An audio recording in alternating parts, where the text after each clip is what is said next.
Hi, everybody. It's Christina Quick. Welcome to the Profitable Psychic Podcast. I'm your host, the Tarot Biz Mentor, and I teach at the Profitable Psychic Business Academy at www.theprofitablepsychic.com.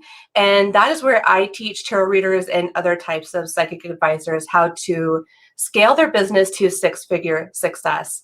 And today we have a special guest, Merissa Lovett of Celestial Tree Coaching. And she offers psychic readings as well as shamanic coaching and mentorship. She also runs the Shamanic Earth Medicine School on Patreon, and she teaches classes and she does a lot of her mentorship over there as well.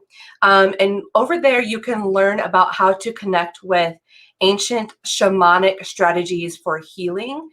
You can also learn how to connect with your spirit helpers, going beyond just your spirit guides. Most people know what spirit guides are, but I think spirit helpers are kind of new to a lot of people. So those are also available for you to access. And what she really does is she teaches you how to manifest more easily. So Merissa Lovett was introduced to shamanic dreamwork during a crisis. She has lived with a chronic disabling illness that went undiagnosed for over a decade. And if you aren't new around here, then you know I've talked about and referenced my own issues with living with chronic illness and building a six-figure business as being someone who deals with that sort of thing. So Merissa also has experience with that as well. And shamanic dreamwork became her most reliable source of divination. So if you are a diviner, if you read tarot cards or oracle cards, or you do I Ching and things like that, like this is another way to access those divine messages and that divine information, accessing the other side. And what she does is she is really, really passionate about sharing these techniques and other animistic practices. And really, she wants to empower people to remember the old ways. So Merissa offers classes, she offers courses, group programs, and she also specializes in one-on-one coaching and mentorship. She's also a graduate of the Market Yourself. I almost said Make Tarot Your Business. Market Yourself as a spiritual life coach program, an academy. And she's actually been a very long time friend of mine. We started out as friends first. We met in someone else's program like 5 or 6 years ago. And we just became friends. And then she became a client of mine. And then I became a client of hers. And now we have like this mentorship relationship where she mentors me on shamanism and I mentor her a little bit on business and things like that. So we are each other's mentors and we are each other's students. And I think that's a really, really cool relationship. And so today we're going to be talking about a modern approach to shamanic healing for light workers and healers. And I know, here's the thing, I know a lot of you out there are very interested in this topic and interested in shamanism, but for a lot of you, it seems like really abstract, or it even, maybe some of you are walking around with the belief that it's off limits or inaccessible to you, to certain groups of people. So a lot of you out there, I'm sure, are wondering about this, but like are struggling with your desire to kind of learn about shamanism or to learn about what shamanism and shamanic healing is in a way that's actually practical, because there's a lot of woo-woo behind it. But that's what Merissa really specializes is teaching the practical aspects of it.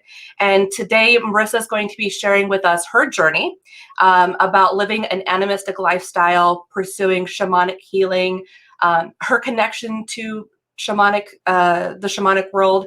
And she's going to help us really understand what it is, how it can help us, how we can apply it in a modern way, and how everybody has access to this and how they can utilize this information in a respectful and authentic way. So welcome, Merissa, to the Profitable Psychic Podcast. I'm really excited that you're here.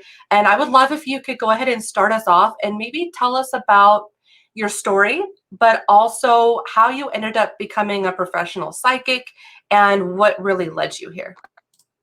Okay, that's wonderful. I'm really happy to be here. And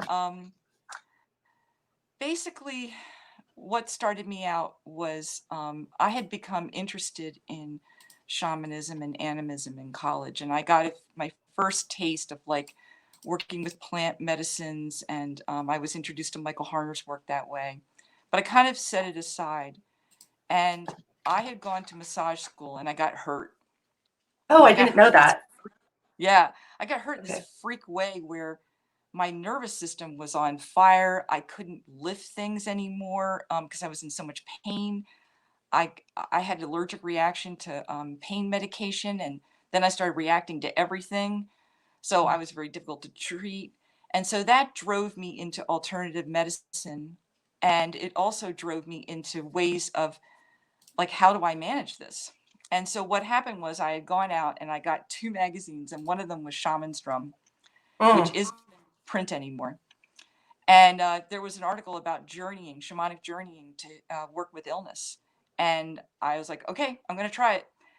And the first 2 things I noticed that were really powerful was that working with my guardian animal spirit did help me. It gave me the energy. I would have symptoms where sometimes I would feel like I was going to pass out. And my guardian animal spirit gave me the energy to like function. And the second thing that happened was I had a very dramatic healing where in a shamanic journey, I merged with a spirit associated with the sun. And I had a problem where I couldn't perspire normally. Mm. I had to wear a hat and a shirt over my head. I had to be in really cold air conditioning all the time. And after I had this healing, I be, I began to perspire. It wasn't like it magically cured all of it, but it was the beginning of that healing. And at the Mm. time, my doctors were like, I have no idea what's wrong with you, and I don't know how to fix it. So that was like the first really big breakthrough. The second breakthrough for me was I met my mentor, Catherine Logan, who does muscle testing with cards, with self parts. And Mhm. that kind of led me into working with cards in a completely different way, in a way that had to do with healing and accessing spirits. At the same time, I also met my first Andean mysticism teacher who gave me a soul retrieval. And up until that point, I had had another healing miracle happen, which I'll talk about a little later, where I had on my own before I started working with teachers, started journeying to plant spirits. And one of the plant spirits made it possible for me to have a healing. And so I'll talk about that a little bit later. So this Yeah. Andean mysticism path and dreaming, and the third thing also, I'm sorry, was that I started to have to make decisions about doctors, because the kind of alternative healing that I was interested in was something that was very obscure. And so doctors Mhm. would leave and then they come and that kind of thing. And so I began to have to use dreaming and my dream crystal to make decisions about which doctors to go to. That's really interesting because I remember when I was dealing with chronic illness and stuff, I remember actually using my tarot cards in a similar way to kind of pull cards on, which doctor to kind of go with and which specialist to kind of go with. So that's really interesting. And so you started working with cards. So how does that develop into you actually reading cards professionally? Well, basically, I had worked with stones a lot in my Andean training because it's a big part of their practice. So my spirits told me to get a deck based on stones.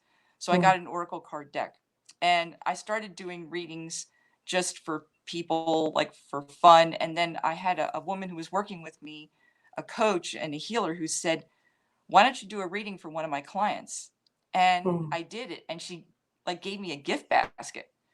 And I was like, "Oh, cool." And then I Very started basically interesting. realizing that I could do some of it for money. Yeah. Yeah. That's really cool. Yeah, I think how long have you been reading professionally? I've been Even if reading you're not professionally about necessarily reading still, but how long have you been doing it? since like the early like maybe like 2000, maybe the early 2000s, Interesting. off and Very on. cool. Yeah, Like maybe 2004, maybe. really nice.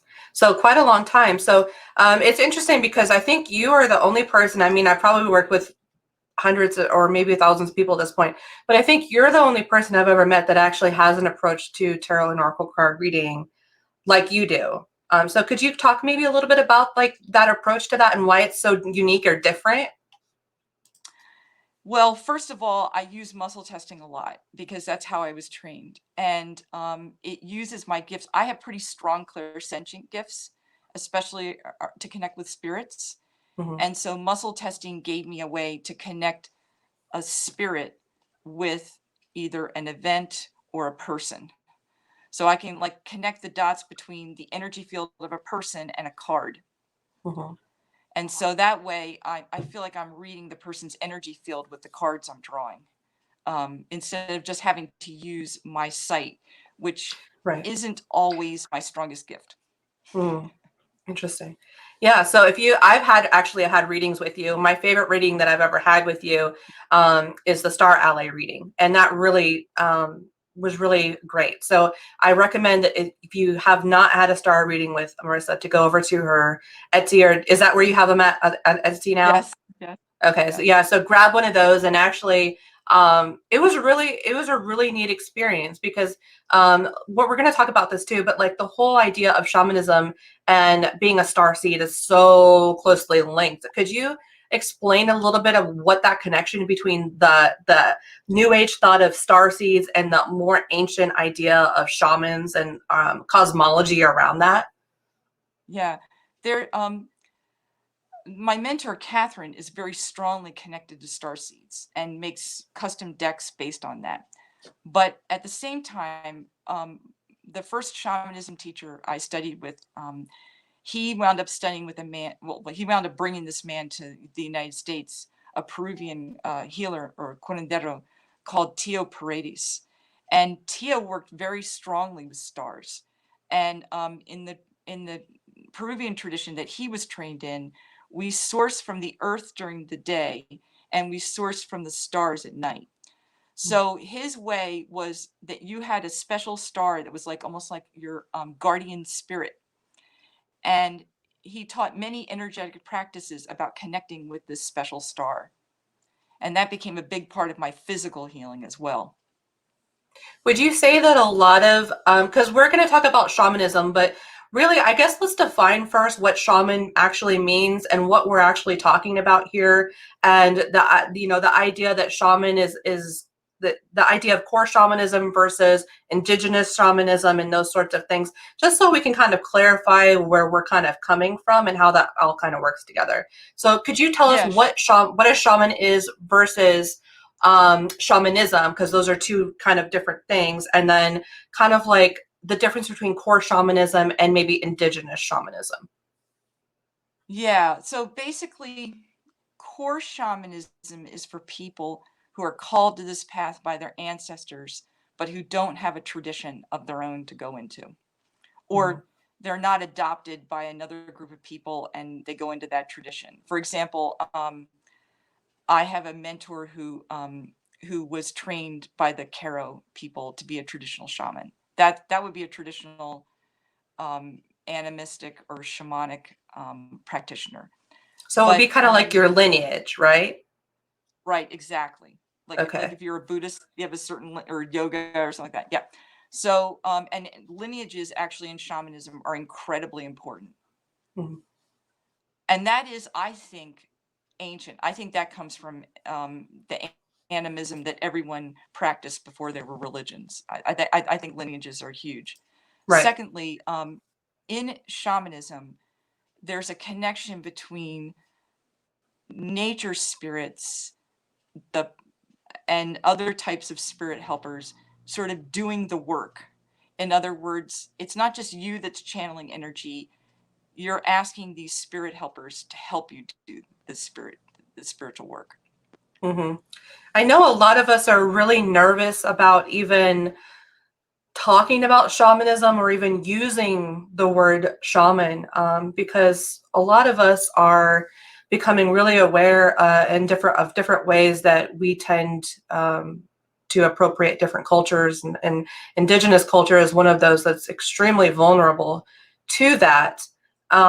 So is can we use, what are your thoughts about, are we allowed to call ourselves a shaman? Like, where, especially if you're coming from the entry point of core shamanism versus going through an actual tradition, right? You're going through the gateway of your ancestors versus going through the gateway of a tradition. What are some things that we have to be aware of when we start adopting these words or start utilizing these words? Well, in a tradition, people are called in a certain way, and each culture has a different way. Like in one culture, you might be struck by lightning and survive. In another culture, you Mm, might get really sick and survive. So there's like different callings. In another culture, you just might be the child of a shaman. mhm. So there isn't like one way. So, but everyone recognizes it. This is a person who was called, and then there are elders who basically say, "Okay, now you've completed your training. You're ready," as well as your own spirit helpers. In core shamanism, we don't have a lot of that. So Mhm. basically, what we have is, um, I think most people in core shamanism call themselves shamanic practitioners. I do. The other problem is that recently there's been a split between calling shamanism in Asia shamanism and everything else animism. Okay, And yeah. so you might hear people use that word too. Jared says it's become so synonymous with the word Kleenex as a catch-all term. He says he prefers to use animist to what he describes himself, even though he's following the European traditions where the Sami, which you and I we're very familiar with Sami people, and I think that that's true. So I 100% agree with that. I guess my only point of contention with like not using the word shaman is that there's just no other word that means the same thing. You know, it just doesn't It's true. hold the same ideology behind it. So, what are some tips that you might have for us that want to maybe claim the word shaman for ourselves? But how can we do that in a respectful way? Is there like a line between what we should and shouldn't do? What are some like etiquette things that go along with that? The worst thing you can do that everybody agrees on is to pretend that you're a ritualist in a culture that you're not, that you Mm, don't have permission to use their ceremonies.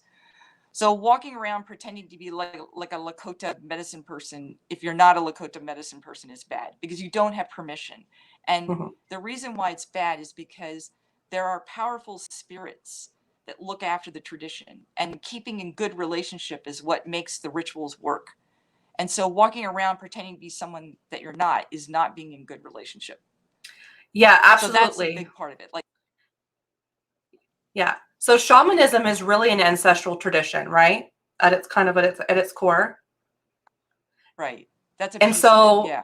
yeah, and so if we're walking around saying we're this and we're, you know, making their ancestors mad, we have to wonder what's going to actually happen to us. That doesn't usually end up very good. And actually, aren't there even like stories about people literally going insane? And that's where we kind of get the stereotype with the shaman being like mentally ill or insane, right?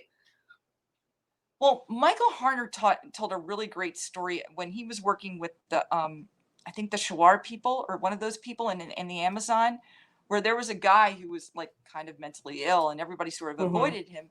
And he talked to his teacher and he was like, "Is that guy a shaman? Because he's speaking to the spirits." And the guy said no, because he can't come back. Mm. It's the ability to control, to go into the other world and come back with help or information that makes you an animistic ritualist.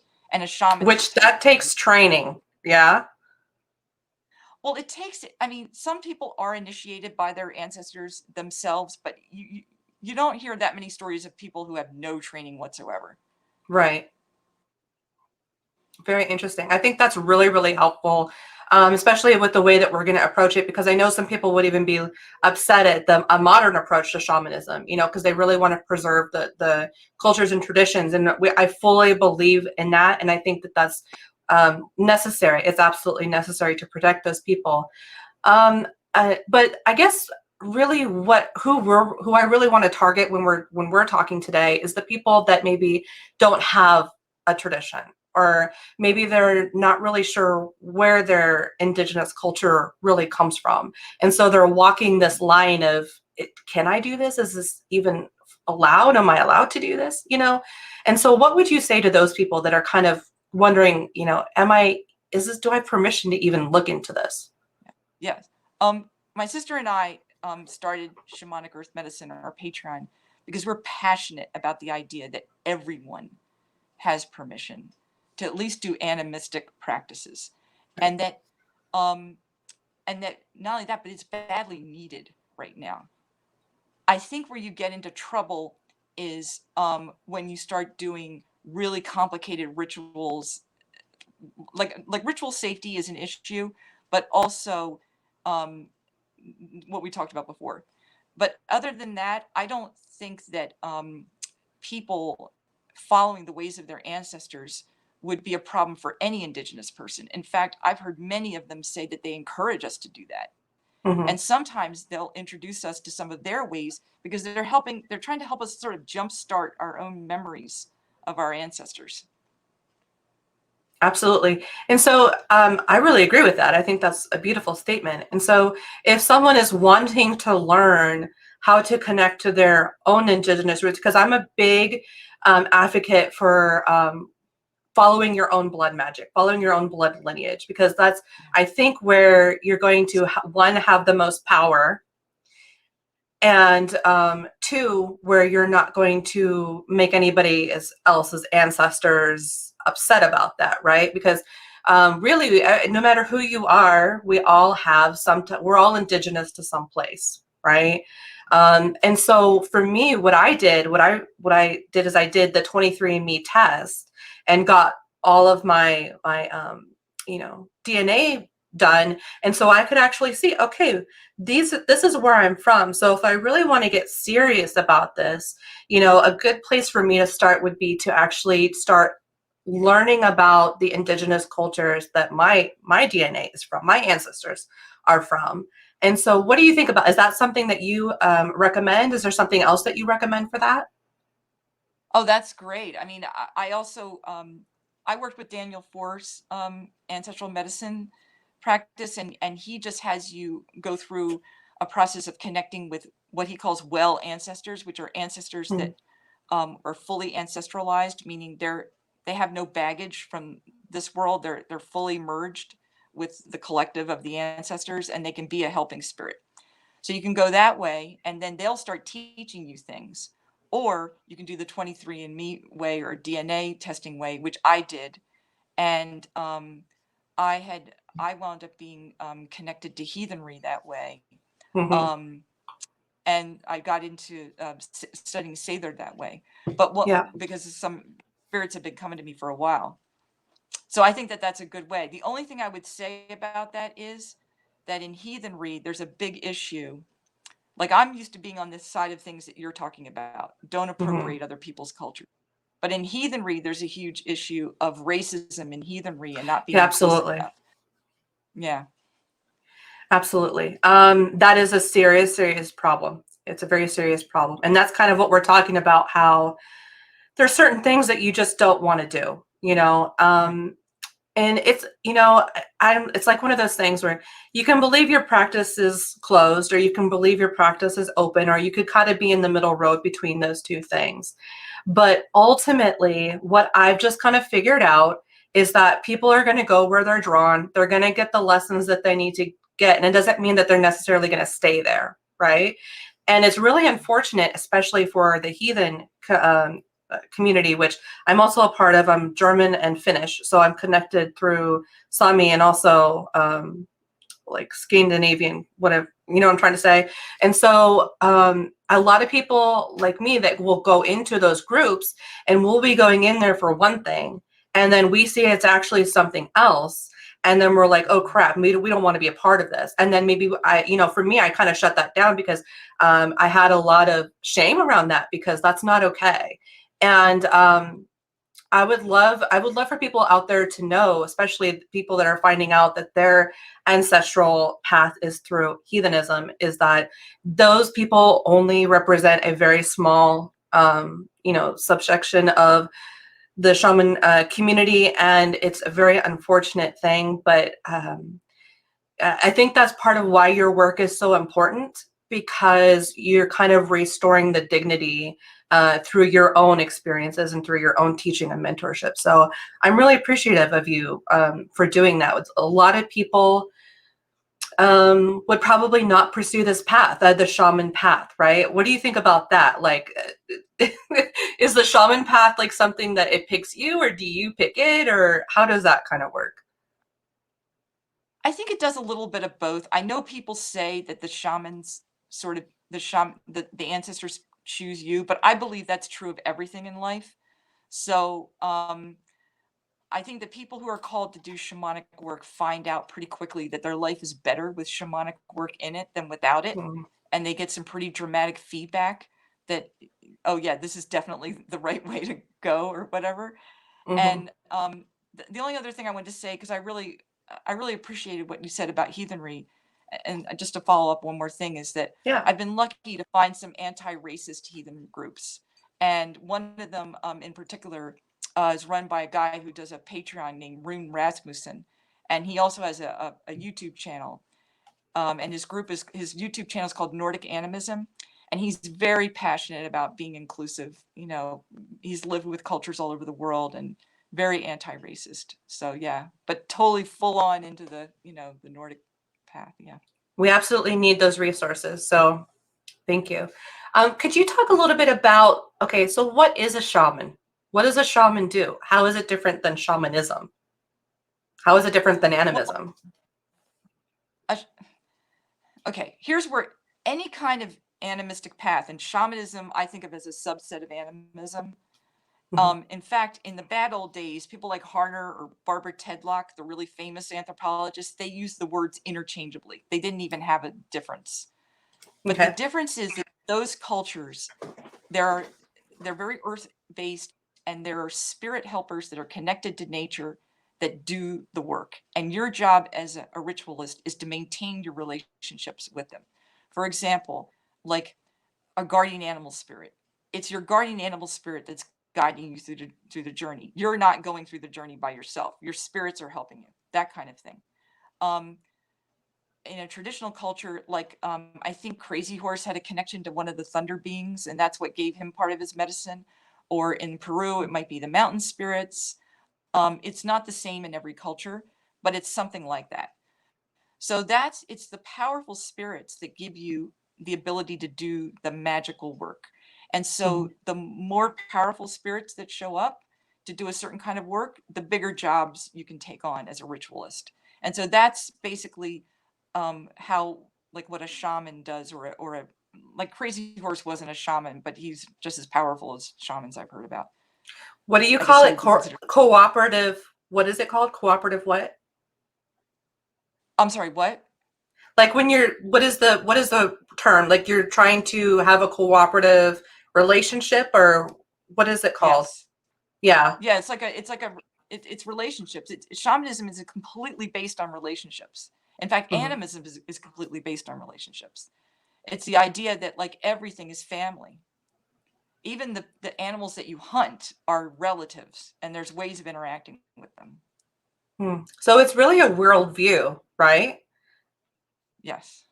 Yeah, that's really interesting. So, and so to say one more thing, can I just?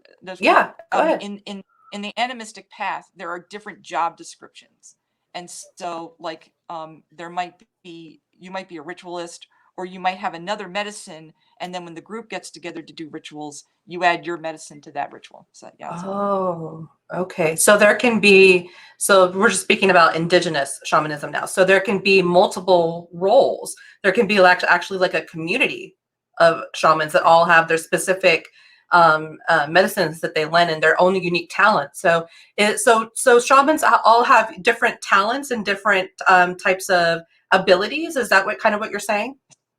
Yes. Oh, okay. What are some of these gifts that people have? Well, okay. I guess a shaman would be like the gift of being able to do these ceremonies and rituals. But there might be people in a shamanic culture or animistic culture who use their medicine gifts to be able to hunt better, or they might be very creative, or they might have a gift with herbs, or they might have a gift for leadership. And there would be different spirits that might help with each of those gifts. So I think it's a little bit like the way some people do things in heathenry or in paganism, where you might have a deity that kind of might call you to be a priestess, but at the same time, it might help you with your sewing, that kind of thing. That's really, really interesting. So I didn't really quite realize that you could use your gifts in different ways. So that's really interesting. That makes it a little bit more open-ended, especially. Yes. And that's one thing that my sister and I are really passionate about is for people to Yeah. kind of find their place within that. So we kind of wanted to talk about a couple different shamanic healing techniques, right? Or entry points or ways that we can work in a more shamanic way to bring healing about. And really by healing, we're talking about basically repair of the connections and of the connections between ourselves, the parts of our lost selves, and the world and the beings around us, right? That's what we mean by coming into harmony, right? Yeah. So when we're in harmony, what are some of the things that happen for us? What are some of the things that kind of change for us when we start living more in harmony? You experience more guidance, like your life, like things show up it's more like a feeling of being in the zone. Hmm. Nature talks to you in a more dramatic way, and you can dialogue with it in a better way. There are many gifts of like, psychic gifts and uh, empowerment gifts that come. And one way people measure it is through success, like success growing things or Hmm. success, like whether they're making money or that, that kind of, or their families, the safety and protection of their families. That's another big one. Yeah, and that's where your work kind of bridges into the New Age philosophy of manifestation, right? Because it's a kind of similar thing. When you're in harmony with the energy and elements around you, it's easier to manifest. Well, what is manifest? Just is a fancy word for just creating a desired result, right? Yes, exactly. Yeah. Yeah. That's really cool. Okay, so talk to us a little bit about some of these techniques that you have personally used to become more in harmony, especially around maybe like your business or like just being able to really show up, be your most authentic self, and then also how to balance having a business, a spiritual business, but also living with chronic illness. Like, how do you still maintain that? Because obviously, shamanism doesn't necessarily always cure things. It's more of like a maintenance type of thing. So could you talk a little bit about that? Yeah, I have an amazing doctor and he's also on the medicine path. So that's he's helped me a great deal. But my shamanic path has also helped me. And I would say the first thing is finding out where the area in life is that where you tend to have the most damage. People can be damaged by inner child, their ancestors, if you believe in past lives, or some kind of relationship problem with nature. And so I've had to work because I had chemical sensitivities. I've had to work a lot on my relationship with nature and and my ancestors. So those two areas for me have been very rich. So one of the things that I do is I practice a lot of nature divination and I look for synchronicities in nature and I get a lot of messages that way. The other way is I work with my dream crystal, and between spring and fall, when I'm doing the most work on my business, because I'm very kind of connected to the wheel of the year, um, that's when I'm dreaming for advice the most from my helping spirits. Hmm. Interesting. Interesting. Awesome. So that's really, really cool. And so it kind of gives you, it's like it gives you kind of a support system, right? Yes. And then a lot of the offerings that I offer on Etsy are journeys or combinations of card readings and stuff that I've done for myself many times. So Yeah. yeah, I have that So too. when someone is like, okay, I'm really interested in this. I think that I might need a mentor because I think that that's a really, honestly, personally, I think that's a really good reason to work with someone is especially with this kind of path because there's a lot of misinformation out there about it. Uh, there's a lot of like culture, especially if you come from a Western civilization. There's a lot of cultural like fears that we have about it that we're still kind of like trying to dismantle and get back to our roots and things like that. So someone comes to you and they're like, okay, I need a mentor. So is that something that you can, like when you do your first session with them, is that something you kind of look at like, okay, is there like an assessment of like, okay, this point is weak or this point is weak? How do you kind of arrive with your clients to discern, say they don't really know where their weak points are. They just know that they're not in balance. They're not in harmony. So what is your process to kind of diagnose that? Well, I actually have some special decks that I work with, Okay. that I muscle test, which are based on, and I'll like, let me see if I can draw one of them, but they have different issues. Like, if a person's having chronic nightmares, sometimes that can be a symptom of soul loss. Sometimes people have trouble with their ancestors, and we can pick that up. Usually ancestor stuff is like, you know, you have a problematic family, but also every time you get to a certain point with something, it messes up. Like that's usually like, that can often be an ancestral pattern. It's like like a loop, a broken loop that's kind of playing, right? Right. Okay. Now there are some people like Christina Pratt who say that that's actually because you have an unhealthy ancestor who is trying to protect you by not having you make the same mistakes they made, because something bad happened to them at that point. Interesting. So it's like a so when you go to do your muscle testing, because someone's asking, can you talk a little bit more about muscle testing? So could you do a very really quick, easy demonstration about how you might actually do something like that? Yeah. So let me just do one for the group real quick. Okay, so perfect. What I'm going to do is, this is just a dream, my dream deck. So we'll see if this dreaming gets anywhere close to what people are experiencing. So the first thing I'm going to do with the group is I'm going to go out and put my hand, and I'm just sort of scanning, and I'm saying, I'm using my other finger. I don't know if you can see this, because I muscle test like this. This is on, this is off. So I'm saying, am I in? Okay, now I'm in. Am I connecting with your energy fields? Okay, now I'm connected.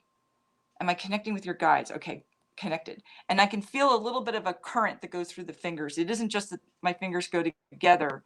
It's like something forces them together a little bit, and something forces like it magnetizes?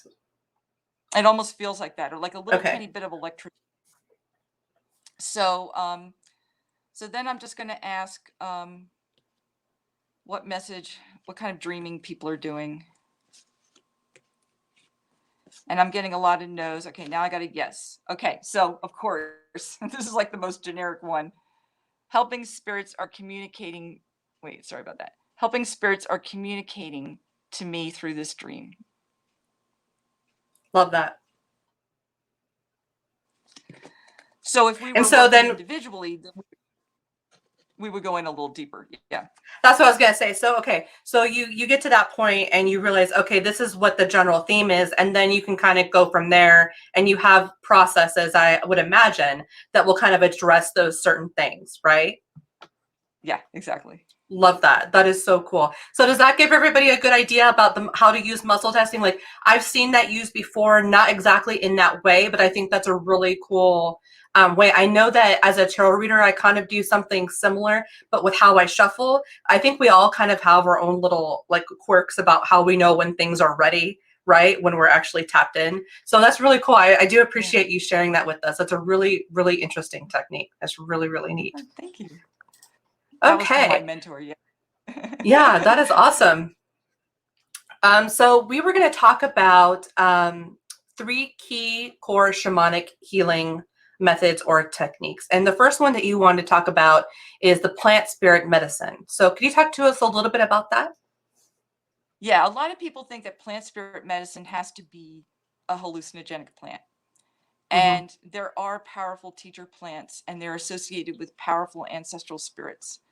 One of them I've been blessed to work with is the San Pedro cactus, which is also called Wachuma in some of the traditions.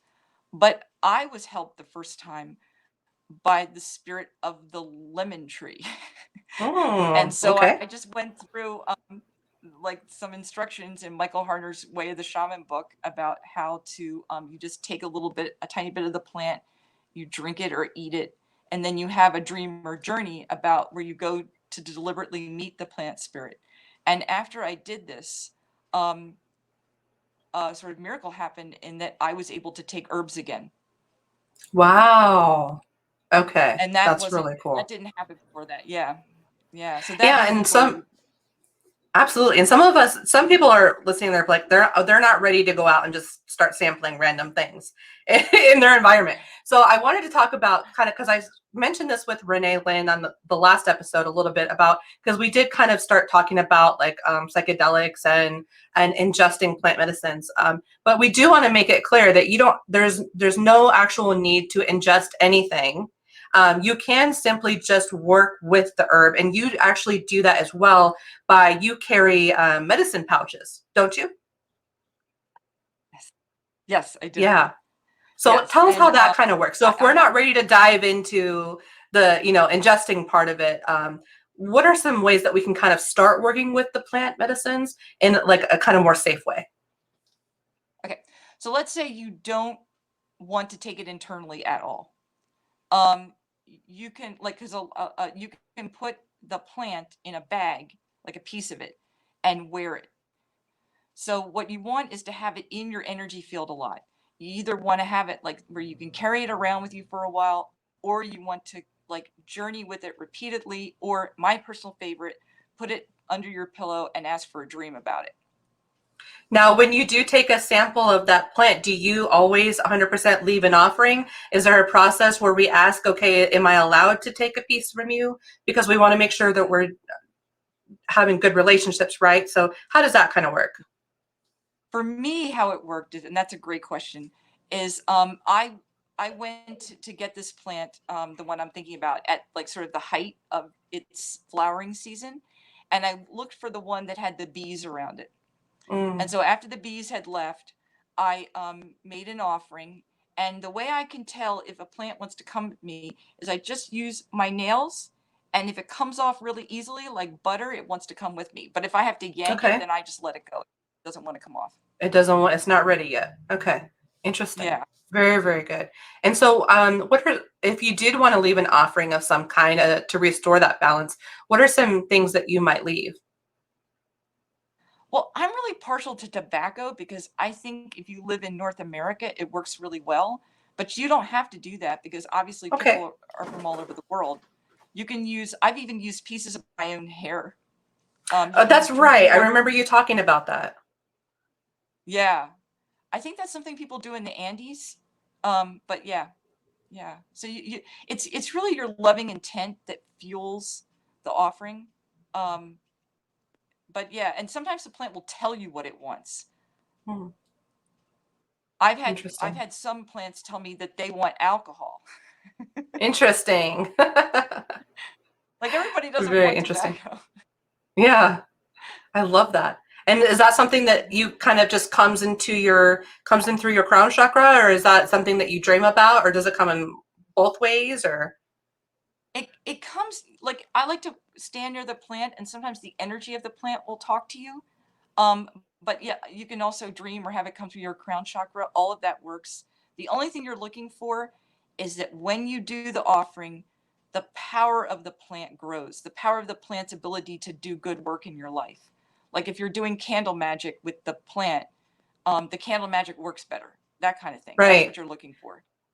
Right. It's really interesting because I think probably people out there, think that this is crazy, but that you really can go walk into a natural area and you can really start to learn to listen to what the different trees and plants and they all have their own personalities. Like, for example, back behind my house, there's like this forest area, and there's the red-tailed hawks. There's like abundant out there because that's pretty much one of the only places where I live that they haven't been deforested, and then on my way there, like there's two trees that are really demanding, very demanding.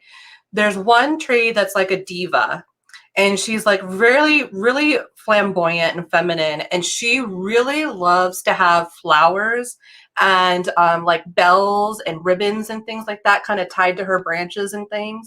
I think that it's probably a fairy tree. I think I've talked about this before in a class I did on fairies, where I walk by there and in my mind's eye I'm just seeing all these little fairies, like all these little nature spirits like fluttering around over there. And then I have another tree that is on the entry point to where, and I think I've talked to you about this before, but in the entry point to where you walk into the forest, it's kind of like a guardian tree. And it has such an ominous, like, don't mess with me, don't touch me, don't come near me, sentinel kind of energy. Like when you walk, it has such a huge aura. When you walk around it, you're walking like 20 feet around it, because it's saying, don't mess with me. I have an important job to do. I'm here to look after a lot of things. And it has this ominous energy. And it's really interesting to, once you start opening yourself up to that kind of communication and feeling into it psychically, the different personalities that these beings have. Could you talk a little bit about that too? Like the different personalities things have, and like what are some types of maybe plants that maybe we shouldn't? How do we know if something is definitely wanting to work with us, and how do we know if something is like we're not ready to work with it, or it doesn't want to work with us, beyond just like going up and seeing if it has leeway or not?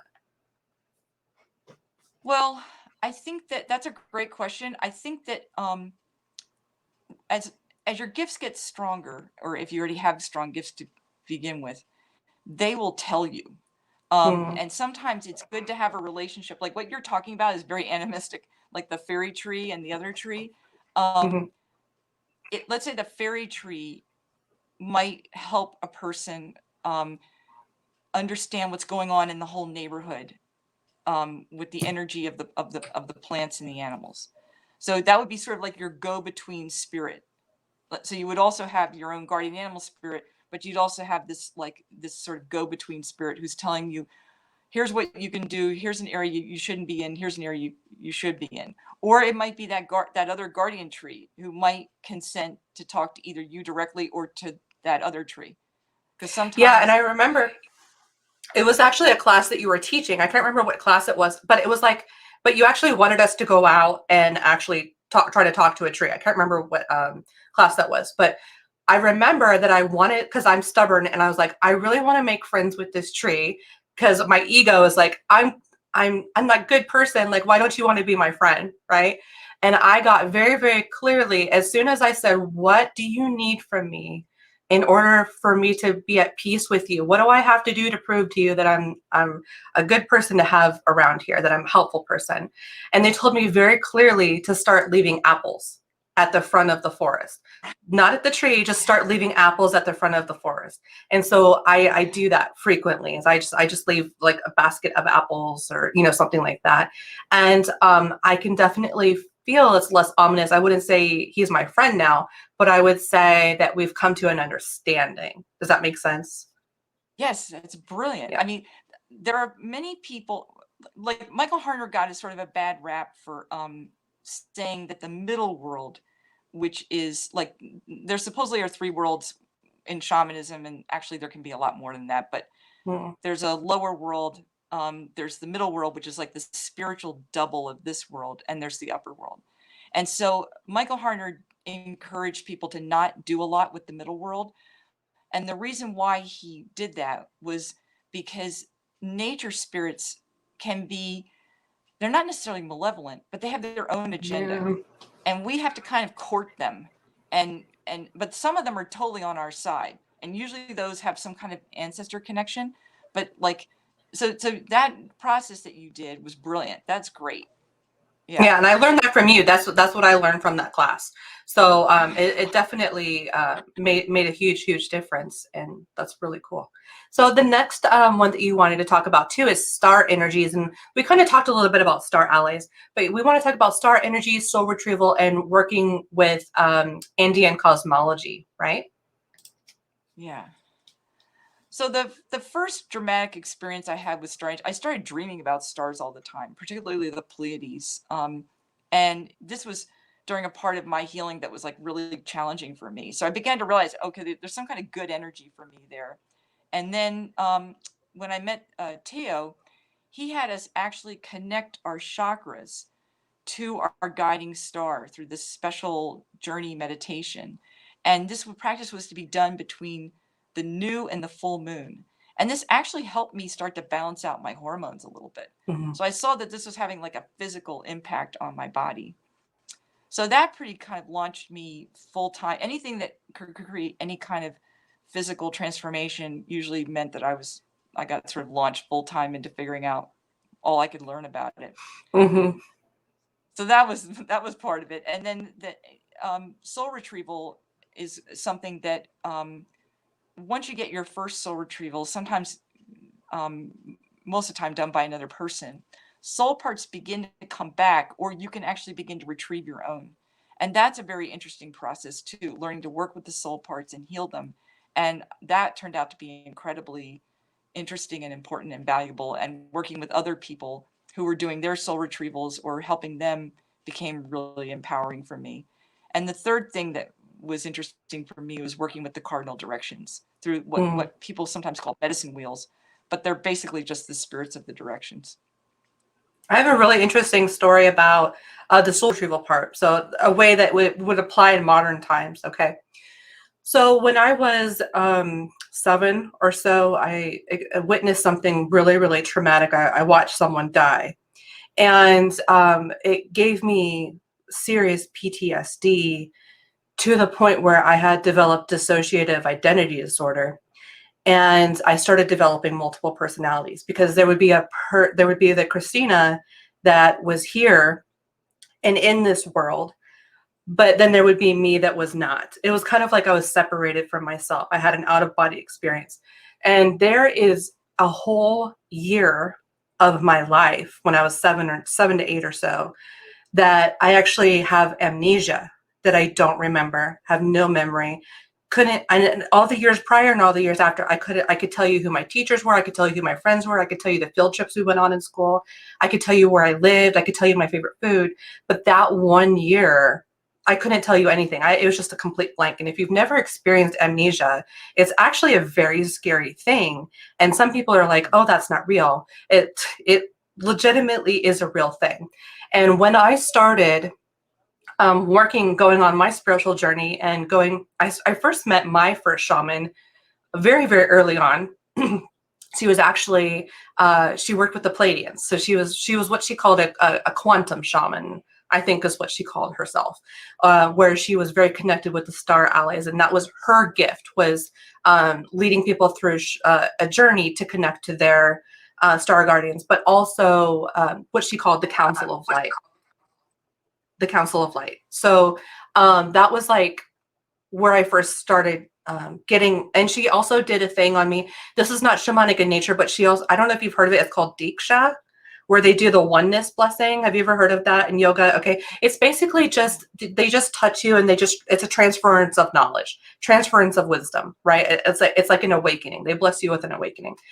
And after that point, over the last probably 8 or 9 years now, I've slowly started remembering things that I had just no memory of. And they would just be randomly things that they would pop in my head, or I would be dreaming about them.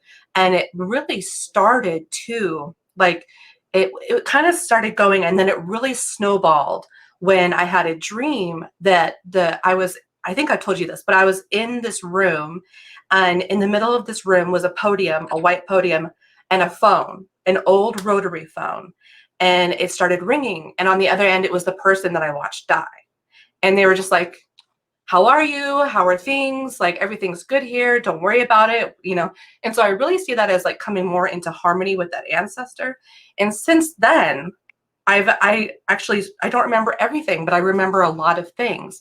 So that was, for me, a very real way that soul retrieval actually manifested in my life, and where I actually was able to recall things that I had lost, right? And it ultimately like helped me become a wholer, healed person. Does that make sense? Totally. And that is a great story about a couple of different things that happen with soul retrieval. First of all, that there's a bunch of different ways to do it. It isn't just journeying. Secondly, that the way it was done for you was really good, because sometimes people will get all their memories all at once and they don't have enough Right. healing, and that's actually traumatic. Yeah. Yeah, absolutely. Like having to relive that, and going through that, and remembering the feelings and everything that can definitely. So I do have to, and before that point, I was really working with my angels, because I was in such a dark place that I was really looking for that lightness, that light. And so I became obsessed with working with angels, right, and guardian spirits and things like that, because I needed more. I needed to attach myself to more of that light. And I really do feel that angels, the Western concept of angels, does have a place in shamanism. Do you think so? What are your thoughts about that?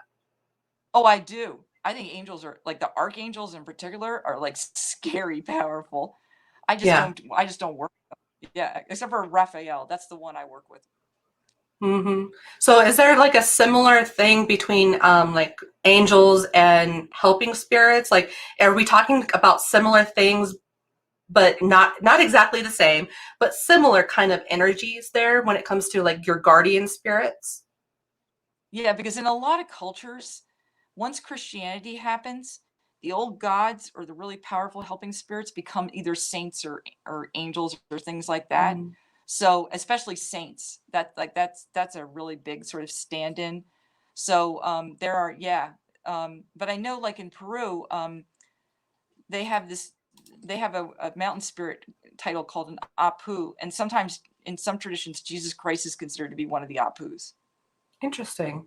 And there I isn't did like a not know that. mountain that's Jesus Christ. Yeah. So it's like it kind of it becomes more you can see how these things sort of weave together a little better when you see a culture that hasn't been Christian for as long as ours has. Really cool. Okay, Yeah. so we are at the 1 hour mark. So we're going to start doing some Q&A, because we have some really great questions that have come through. But I would love for you to kind of just wrap us up here. I really want to know, what is your essential truth about shamanic healing? Like, what do you want every single person out there listening to know about shamanism and shamanic healing? I want every single person to know that they have loving and helping spirit helpers. Eh, if no other one, at least your well ancestors that want you, they want you to live your purpose because they're going to come back one day as descendants and they need you to do that. And I want them to know that they are connected to a tree or a drop of rain. They're not separate. They're on this earth for a reason. And shamanic healing can and shamanic practice and animism can help you to feel that on a daily basis. Mhm. And so when we are connected, what do you think some of the benefits are? Like, what does it actually do for us in the real world? I think well, it's an incredible problem solver because shamanism and animistic tends to be like problems, you know? Hmm. Like even the simplest thing of like good luck, bad luck, that kind of thing. It can help you get into better relationships with people and the planet and your life. It can really help you stay on purpose. Yeah, I mean, you see people walking around, and you just know, you get the impression that they're favored in some way, like they are blessed in some way, right? And so this is one of those ways that you can actually become blessed and more favored, when you're working in harmony, through animism and shamanic healing. So that's amazing. I really do appreciate that. That's a really, really great insight. So I'm going to go ahead and take some questions here. Let's go ahead and spend maybe a maximum 5 minutes per question. But if there's any points that you actually want to, if you're like, oh, that was really good, let's talk about that more, then we can kind of come back to that. But I want to make sure everybody has a chance to be heard. Okay. So Rebecca Jones would like to know, do you have a list of self-study resources? What are like one or two books that you recommend? Boy, that's really amazing. Like I would say I recommend my mentor's books, J.E. Williams, Light of the Andes, and the Andean Codex, if you're interested in traditional Andean shamanism. I recommend Bola's book, Bola Banstola's The Nepalese Shaman, if you're interested in that tradition. If you're interested in just like sort of getting to know spirits, um, there's some really good books. One of them is um, The Way of the Shaman, which is like really overlooked, but is a great book. Um, there's a book by Lynn Roberts and Sandra Ingerman called, I think it's called Listening to Nature. That's just stories about them talking about like what it's like for them to be in their garden or to be in the woods and stuff like that. Kind of like stories like what you were talking about. Mm. Um, there's Ancestral Medicine is a really good book if you want to work out healing your ancestors. And I guess it really depends on what your gifts are. You know, Mm-hmm. and Robert Moss's books are good for dreaming. James Andretti, anything by James Andretti is good. And that's something that you can But help people too. If they're not sure what their gifts are, you can help them figure that out in a consultation, right? yes, because some Yep. people, like, for example, I'll work with people and they just don't journey. The spirits come to them. And What do you you wish don't that have you to had journey. known when you first started out on your journey? I wish I had known that everybody doesn't have to do the same thing. Like, everybody doesn't have to have the same story. Everybody doesn't, like, there's a place for everyone in animism. And I wish I'd known that. Okay. Sarah Jordan says, can anyone become a shaman? And I think your answer to that is yes. Do you want to just talk about that again briefly? Yeah, I think when a lot of people say, can anyone become a shaman? What they're really saying is, can anyone connect to their spirit helpers and do good work in the world? And I would say yes. It may be that your love for shamanism takes you into herbalism, or you Mm-hmm. may be a creative person, or you may become a blacksmith, but your spirit helpers are going to be there the whole time helping you. That's a good answer. Okay. Danny says, what tools do you need or what tools aren't needed but will enhance your practice? Well, I would say that the tools that really help me the most are a drum or a rattle right now, just because entering trance through shamanic journeying is a way to kind of cut through any of the am I making this stuff up kind of stuff. Mm-hmm. The other thing is some kind of way to smudge with dried herbs is helpful. An offering of a candle or a water for your ancestors is good, and until you get into more complicated offerings. And ritual objects that are going to represent your connection to your spirit helpers. And they'll tell you what those can be. And they don't have to be elaborate. A child's toy can be a connection to your spirit helpers. Yeah, absolutely. I think for me, the most significant thing when I was just first starting was what you said, is to set up some type of designated space for ancestor veneration. So whether it's an altar, or you have a really interesting practice where you use a box. Do you want to talk about that really briefly for us to kind of tell us how that kind of works? Yeah, when I first started my ancestral work, I needed a lot of healing and I didn't have it. So it just became too powerful to have my ancestral objects around. So I Oh, okay. actually put them into a box after listening to Christina Pratt talk about this, or I put them in the drawer of a cabinet so that when I opened them, the energy of the spirit helpers were there. And when I closed it, they stopped talking to me. That's a really good idea. And actually, I like the idea of doing that, and also even perhaps using a box where it's something more portable. So if you are in an environment where people aren't necessarily supportive of you, or you're still living at home, or you just don't have a lot of space, you have a lot of roommates, and you're worried, or you have kids and you're worried about them getting into things. I really was like, wow, that is such a cool idea of just creating yourself like a little portable ancestral altar that you can take out and put away whenever you want. Or like what you do is you use a drawer where it's like people wouldn't necessarily think that's what's in there. It's more like only you kind of really know. So I Yeah. think that's a really great way for people to kind of start looking into ancestral veneration and setting up a designated space for that, especially if they don't have like a supportive environment for that. Yes, I think that really helps. The other thing you can do is make a bag or a bundle filled with your most helpful power objects, and then you can open it when you want to interact with it, or you can use the bundle or the bag and journey with it. So Mm-hmm. that can be helpful too. Love that. Sophia says She says her work is definitely going into a shamanic healing territory these days, unexpectedly, but also intuitively as her gifts develop.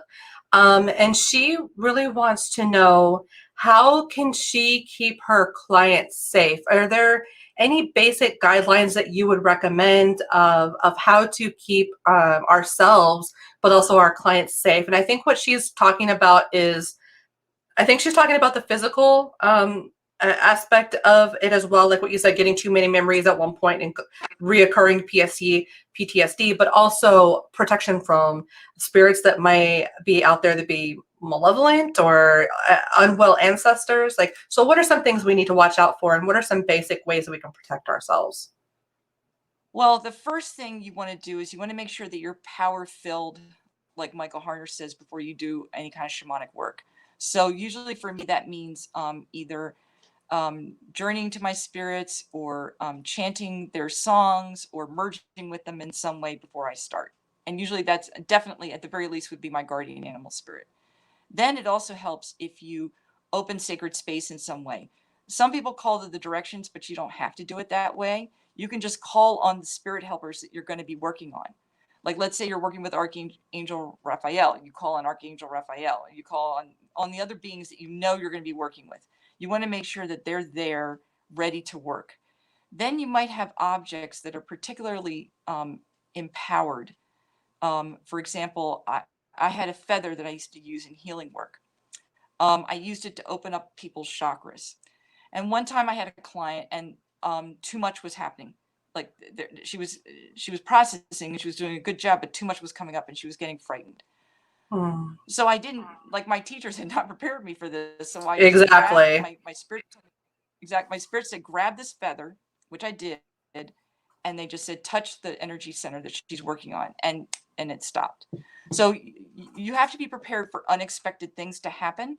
But if you have a bundle or some object that connects you to your helpers, that will make the telephone line between you and the spirits a little easier to work with. There's also an idea in some traditions that it gets to have an object gets you a little bit out of your own ego, so that you have a second opinion.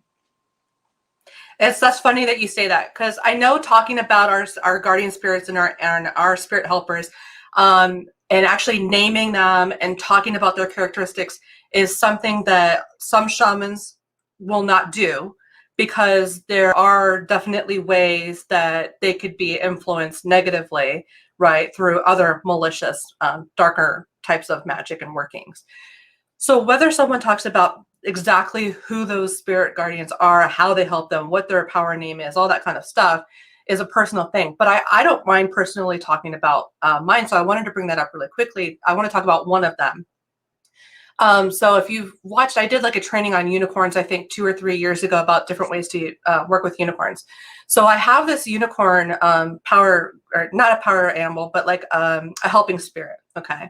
And it's a darker gray unicorn, and his name is Storm Chaser. And he has like this really gruff kind of persona, and he has a really deep voice, and he's really sassy, and he's like not impressed by anything. Right. And so when I'm working with him, when I actually am doing any type of shamanic work, whether I'm taking people through a journey, or I'm going through a journey myself, or I'm, trying to go to sleep and I'm calling in some way to do dream work, or I'm calling in, I need a message or something like that, I always visualize Storm going in first. He's my go in first. He's my recon. So that's how I protect myself. I say, Storm, you go out, you go scout, you come back and report back to me and tell me what's going on. Is it safe for us to proceed? Is it not? And so he will usually tell me, he'll say something funny like, no, we don't really want to go in there, or a full steam ahead, or something like that, like it's ready. And then I have other unicorn guides that I work with as well. I also have a shadow cat as well. A shadow cat, her, that I use I merge with her. And what it does is it provides me stealth. So it's kind of like I'm wearing a cloak of invisibility. So I can go in and I can see what's going on, but I'm stealth underneath her, and I merge with her. I don't actually merge with all of my helping spirits, but I do merge with that one. So I don't know, people listening to this might get something out of that, different ways to kind of work with helping spirits. Have you ever done something where you've actually programmed a helping spirit, you've created a helping spirit, or is the process, because I'm thinking more of like a thought form magic, right? That's kind of like my background, thought form magic influencing shamanism. So is that a thing too? Can you actually create your own, or how does that kind of work? Like you can, in the sense that like amulets and things like that can be sort of created that way. But eventually you're sort of inviting a helping spirit to sort of lend its power to it. But yeah, there is a certain amount of that in some of these traditions, definitely. Cool. So basically, go ahead. No, I'm sorry, go ahead. Yeah, so I think that pretty much answers the best that we can do with Sophia. I would say if you are interested in exploring that more depth, get in touch with Merissa and do a consultation with her, do a session with her, because basically, I think we need to know a little bit more about what kind of ways you want to help people shamanically and what are the methods that you're using, and I think we'll be able to give you a little bit more customized, support regarding that. But those are really good, some really good ways to kind of form a protective barrier. And then, can I just yeah, go ahead. Yeah, I love what you said about your sort of scouting. That's like the divination journey. It classically is like where you would do that. The other thing that you might do after you get done is you want to make sure that your energy field is clear. And there's different ways to do that to make sure that you stay clear so that people will unconsciously cord to you. They don't mean to, but that kind of thing. Yeah. Yeah. So could it also be just as simple as pulling like a tarot card and whatever, is this safe or is it not safe? And then especially if people are like, I know I have spirit guides, but they're not really like developed with their mediumship abilities where they have an open, like you and me, like we're very connected to our spirit guides and we have direct communication with them. But a lot of people really struggle with that and they're using cards or divination. So could it just be as simple as like pulling a card and saying, what is the result of me? Is it safe for me to go in here? And then based off of, because what we're doing basically is we're inviting the spirits to kind of possess us and work through the cards, or possess the spirit of the cards and kind of work through there, right? Yeah, I think cards are just a stand-in for their older methods like the bones and stuff like that. So yeah, right. I think that's fine. Okay, cool. So that's a way you guys can kind of say, is this safe for me to do this, or is it not safe for me to do this? That will give you a very, very easy answer. Okay, so I think we've answered all the questions. Does anybody who is listening live have any questions? I will go ahead and come back to you guys and check comments in a little bit. But Merissa, she actually has a free gift for us, and we're going to give you the link to download that. And whoever's watching live or watches the replay, you will be able to receive that. So could you tell us a little bit about the free gift that you have for everybody, Merissa? Yes, basically it's just it's 3 videos. One is a video about the Otherworld journey. One is a video about sort of falling asleep consciously so that you can begin to interact with your spirit helpers in your dreams. And the last video is the second part of a two video session I did about soul retrieval and soul recovery, where I talk a lot about personal experiences, so that if people are interested in soul retrieval or soul recovery, it might give them a little better just knowledge of that. Okay, awesome. And then we will have the link for everybody to download that. And so what is this really going to help people to do? What does this free gift help people do? Well, basically, my hope is that it will help you to get in touch with the experiences that you've already had, where you've been involved in energy healing with helping spirits, or to maybe meet some spirit helpers in whatever way is safe for you. That sort of thing. Okay, so I have gone ahead and I've copied the link and I have put it into the description box. Let me know if you guys can see that and get that. I've gone ahead and pinned it to the very, very top of the chat box here. If you're listening to the podcast, the audio version, it will be in the description of the podcast. Also, I'm going to have all of Merissa's links, her social media, all that kind of stuff listed as well. And now, so Merissa, I'd love for you to just take a moment and tell us a little bit more about Patreon, the Shamanic Earth Medicine Patreon, and what that's all about, what goes on over there, what's the benefit of joining, and how do we enroll in that? So in order to join, basically you just go to my Patreon and you can choose the membership level that works for you. You can choose anywhere from $1 a month. There's a $5 a month. I think there's like a $15 a month one, and they have different rewards that go with it. But even for the $1 a month one, every month we do at least one live stream a piece of from my sister Kirsten and for me. Sometimes I'll do a guided journey, but other times we'll do like something that's more like traditional journeying. We also do a journeying Zoom live stream to practice once a month. And we often do classes, or Patreon patrons get to see my videos or Kirsten's videos first. And they get to see like usually everything I do. Like if I have a free gift, they get to see it first. So all the things that I've been talking about that are going to be in the free gift, you're going to see. All the patrons already have that. So and so I try to make it so that that people who are in the Patreon group not only get to see things first, but also that there's a free face group where people can ask questions, and also a chance where we can actually do classes that are pay what you can afford, because they already know how to journey, so I don't have to teach brand new people how to journey.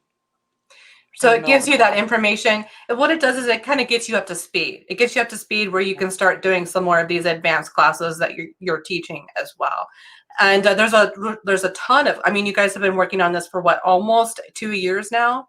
So there's a ton of information and classes. And so if you're an absolute beginner, that's a really good place to start to learn some of these techniques and methods, so that you can go on to doing the bigger, more what we call fun and interesting things. But you need this really solid background and foundation. And then also you do mentorship as well. So could you talk to us a little bit about some of the packages that you might have available? Who would it really be for? And like, how can we start working with you? Well, one of the things I love is just ongoing one-on-one sessions, which I'm lucky to have wonderful, really cool clients that I'm working with. And that's basically usually helping people over time get really solid about their helping spirits, work on a gift, or try to manifest something in their life with shamanic practice. Then I do more short-term things, which the one that I'm doing now is a message from your ancestors, which basically involves a reading and 2 sessions. The reading is my shamanic divination journey and oracle card reading, which I do on Etsy. And then there's one session which introduces you to an ancestor who wants to help you move into a new time in your life. And then the second session is releasing what they call harm cords, which are like cords that come from these ancestors in the past that might have had trouble. And so this can keep some of these loops from happening that we were talking about earlier. Love that. And so what do you recommend? Do you recommend people maybe book one of the readings with you first, just to kind of get an idea, and then see if they're a good fit and kind of move into a more of like a long-term kind of coaching relationship with you, mentorship relationship with you? If you're interested, I would recommend either the best way to do things is either join the Patreon and just start looking through what's available there and see if that interests you. Or get a reading from me, especially the shamanic divination reading. That one's the closest to shamanism. It's a sort of a hybrid, but yeah. Okay, and we'll have all of those links. Or the which one? the align with your guiding star one. That's a Yeah, good that one. one's great, especially if you just kind of want to dip your toes in and you're not really sure what to expect. That one's a really good one. It's very gentle, it's very healing, it's not scary whatsoever. So you don't have to worry about anything like that. But it's a really good entry point for a lot of people to start thinking about their relationship to the things outside themselves and even to their star allies, which is really, really cool. So I just want to thank you, Merissa, for being my guest today. It was an absolute pleasure to speak with you and to have you on the show. And if you are struggling with your health or you're struggling with certain things that are kind of keeping you from living a more balanced life in harmony, if you have some things, that you have some patterns that you know that are sabotaging you, or you want to look more into ancestral healing, or you want to develop your psychic gifts past just reading cards, and you want to go more towards the mediumship route, and you want to become more open, you want to become a more open channel to speaking with your spirit guides and having that direct communication with your helping spirits, then please, please, please get in contact with Merissa. Her links will be in the description of this video. So I just thank you so much, Merissa, for coming. And if you have any questions about anything that we have talked about today, or if you want to talk to Merissa, go ahead and message her. Let her know what you thought about this training. Let her know about some of the things that you're kind of struggling with, and maybe she'll have a piece of advice for you. And definitely check out her Patreon starting at $1. I mean, I really want to see 50 people joining up within the next 2 days on Patreon, because for what she is giving away, value-wise, for the $1 per month, anybody can access that. Every single person has $1 to put towards that.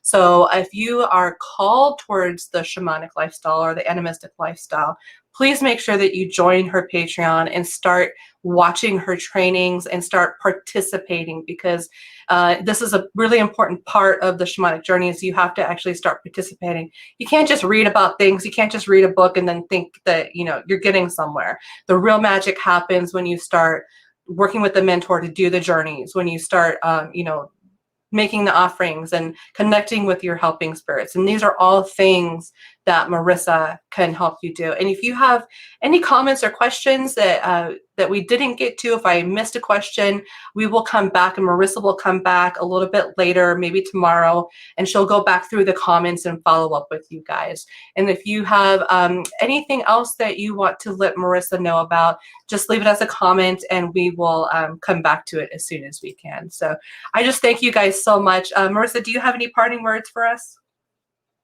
Just that I thank you so much for showing up and watching, and all your great questions. I look forward to seeing them, and hopefully I'll get to see some of you in the Patreon.